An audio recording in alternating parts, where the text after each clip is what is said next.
Presented by Ma Durga Music. बोला बोला बीना वाली मैया की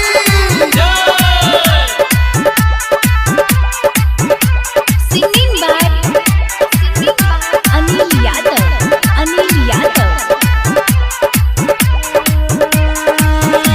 बनाबे पंडाल डीजे वाला देबो 500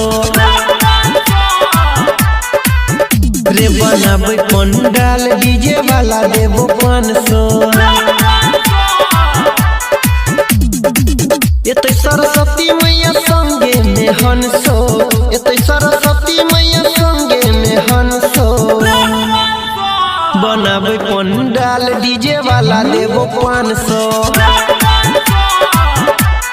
हाँ बनाबे पंडाल डीजे वाला देबो 500 बोला बोला बीना वाली मैया की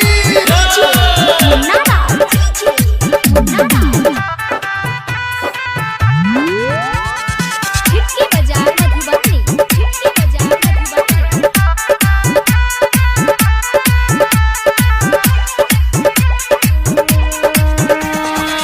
झालर मोती तू लगाब चुन चुन के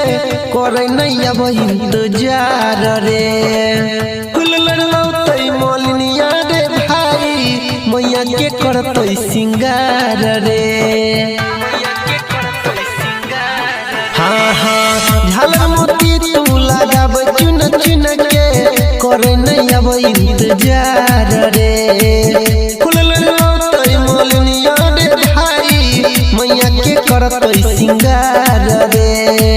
बजते जे गीत त करली है डांसो बजते जे गीत त करली है डांसो बनाबे पंडाल डीजे वाला देबो 500 हाँ हाँ बनाबे पंडाल डीजे वाला देबो 500 बोला बोला बीना वाली मैया की Singing by Anil Yadav. खिड़की बाजार मधुबनी।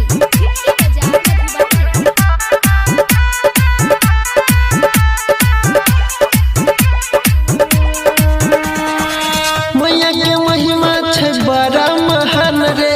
जाने छै पूरा जहान रे दुख के मोटरी दूर भाग जेतो एक बेर ल ले तू नाम रे हाँ हाँ मैया के महिमा छै बड़ा महान रे जाने छै पूरा जहान रे दुख के मोटरी दूर भाग जेतो एक बेर ल ले तू नाम रे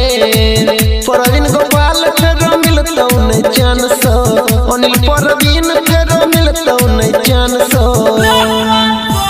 बनाबे पंडाल डीजे वाला देबो 500 हाँ हाँ बनाबे पंडाल डीजे वाला देबो 500 एते सरस्वती मैया संगे में हंसो एते सरस्वती मैया संगे में हंसो बनाबे पंडाल डीजे वाला देबो 500 हाँ हाँ बनाबे पंडाल डीजे वाला देबो 500